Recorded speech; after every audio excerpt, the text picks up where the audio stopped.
Hey, True Believers, Englentine here, and I do know that a lot of people are steering away from Marvel and DC thanks to the paths that they're taking down social justice lane. So I figured, why not count down 10 independent horror comic books that you should be reading right now, or you should have checked out. Not modern day, I want to make that list by itself.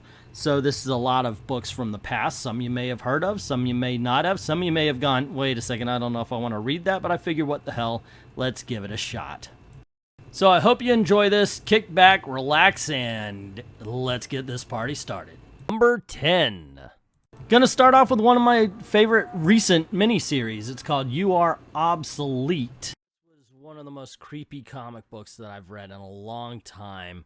It's kind of like that episode of Twilight Zone where the young kid is sending people to town and everybody's out into the fields and everybody's afraid to talk about them. And or Village of the Damned, where everybody knows something's wrong with the kids in the town. It's one of those stories, and it really, really works, mostly by building an atmosphere. And it is a very creepy atmosphere. I gave it a good review. I did a review of it in one of the collections I do, and I still stand by it. It is a really cool horror book. Number 9. Lock and Key is one of those books that I discovered late, but I'm very happy that I discovered. It's a horror story that kind of borrows from a whole bunch of different horror genres. You know, you got your Lovecraftians, you got your slasher fest in here as well. And it's really good characters. That's what really is going to get you into this. They really do flesh out the characters as they go from one nightmare to the next, just trying to survive.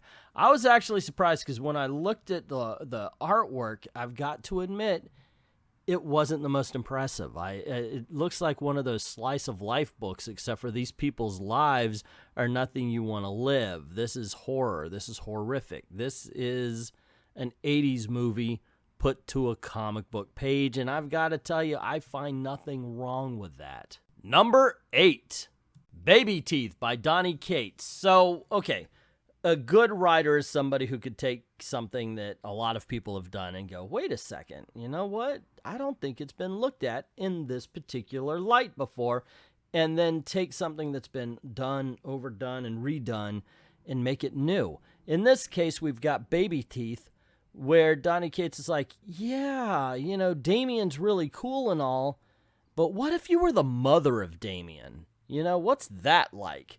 Let's explore that.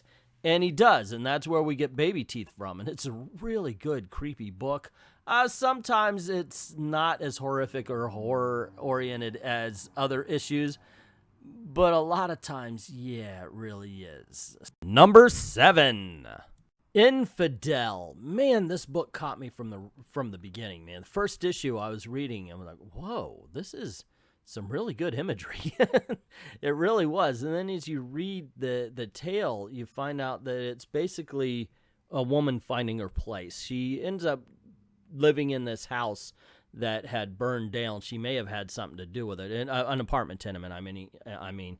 And it's now filled with the ghosts of the people who died in the fire. And you also have her needing to deal with the fact that, you know, she's a Muslim woman who's married to a white guy or engaged to a white guy who seems to love her because she's Muslim, and he wants to basically signal his virtue. His mother, however, is a bit bigoted. Then she's got her friends on the other side who are almost militant Muslims. So, you know, she's right here in the middle, just trying to live and just trying to find her place in the world, while everything seems to be wanting to kick her out of it, including the ghosts and the goblins that seemed, not goblins literally, but, you know, the spooks and ghosts and all that kind of stuff that live in her apartment. It is a very good horror comic book because it really pays attention to the character and it lets the horror kind of be a part of the story. Definitely worth checking out. Number 6. 30 Days of Night, is a book that you just hear the premise and you go, wow, why have I not thought of that? Why am I not writing this story, right? It's so simple. If there's vampires and they can only go around in the dark, why aren't they hanging out in the places that tend to have days and months worth of nighttime? It's a good and creepy story. The artwork, I know some people thinks that this artwork works for it because it does create an atmosphere, but at the same time, I think it works against it because it doesn't create images. It's more like somebody painted it and then smeared the paint across the thing. But before they could actually print it up. I love the story. Not the biggest fan of the art, but in the end, it's good enough to make it to number 6. Number 5, The Afterlife with Archie. And I know some people have a hard time with this new version of Archie, the more mature, but this, come on, the horror stuff is really cool. But let me tell you, what really stands out here is the art. Francesco Francavilla. Wow. It makes it look good. So Jughead's dog, Hot Dog, is killed by a speeding car, and he begs Sabrina to bring him back, and he does, but of course he's a zombie, and that's what sets off the story. It is so much fun. This also set off basically the entire horror Archie line, where you've got like Vampironica and The Hunger with Jughead. And my favorite is the Chilling Adventures of Sabrina Netflix show aside, which actually that wasn't all that bad. But anyway, this is where it began, and it is really cool. Number 4. If you talk about horror comic books, you talked about the Golden Age, you have to bring up EC. It's just a given. It's the law almost. But if you talk about horror in the 70s and the 60s, you got to bring up Warren Publishing. And in my opinion, as much as I love Vampirella, if you want straight up horror, you got to go to Creepy, man. It's, of course, is a black and white magazine. It's an anthology story, as they always were. But these were some really good books that held nothing back. They weren't held to the same things like Marvel and DC and all that kind of stuff were held to. And they could go just a little bit further. And they did, and it's entertaining, it's fun. These were the books that I wasn't supposed to read when I was a little kid, but I did. And I got to tell you, I'm happier for it. Number 3, The Ice Cream Man. Actually, just get rid of the "the." So ask me, what is one of the best horror comics being produced today? Yeah, The Ice Cream Man. Now, come on. Ask me, what is one of the best independent comic books being published today? And I'm going to tell you, Ice Cream Man. This book had me at the get when we see a little kid buy an ice cream and he goes home to his dead parents. I'm like, yep, I'm in. Whatever creepy crap I'm watching right now, I am so in. It's an anthology book. Sometimes stories take one whole issue. Sometimes, of course, they're like multiple stories and thing. It really harkens back to the days of yore, whatever that means.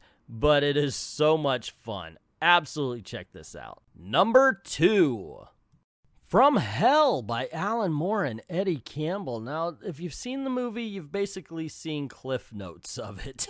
It's just not the same. This thing is huge. This story is huge with a lot more character, a lot more characters, and it's just written a lot more smartly. I'm telling you, this is something. This is an uncomfortable read, to tell you the truth. It's good. It's really, really good. And I think every comic book collector, especially a horror comic book collector, should read it at least once. But I'm telling you, this will not be a pleasant experience because it is a gothic horror at its finest. It's the slow burn, builds an atmosphere until you just cannot stand it. And you got to turn the page to find out what happens next kind of horror story. And the number 1 independent horror comic book is Tales from the Crypt. It had to be. Come on, right? It has to be Tales from the Crypt. This is the granddaddy of them. This is what you always, everybody, people who don't read comic books, if you say, what's a great horror comic book series, it's Tales from the Crypt. It's pre-code. It's awesome. It's gruesome in some places. Yeah, there's some Golden Age silliness in there as well. And it does, does kind of get a little tongue-in-cheek, but come on, it's so much fun, so very entertaining, and I think that I had to put it in the #1 spot. Basically, I'm not joking about this, by law. If I were not to choose Tales of the Crypt for at least this list, and it had to be the first one I ever do of top 10 independent horror comics, I would lose my geek card. You know that. I know that. Everybody knows that. Anyway, gang, there you go. Top 10 independent horror comic books. What do you think? There you go, gang. That's the list. What do you think? Let me know in the comments below. Don't forget to click like, share, subscribe, ring the notification bell if you haven't done it already. Make sure you're sharing out this channel. Also, if you'd like to help out the channel, go on over to Ko-Fi or Patreon. Links in the description below. Drop $1 in the till. Helps keep the lights on. Helps keep making videos for you. Like, thank everybody who's already done that, and to everyone, all of the true believers, thank you very, very much for watching.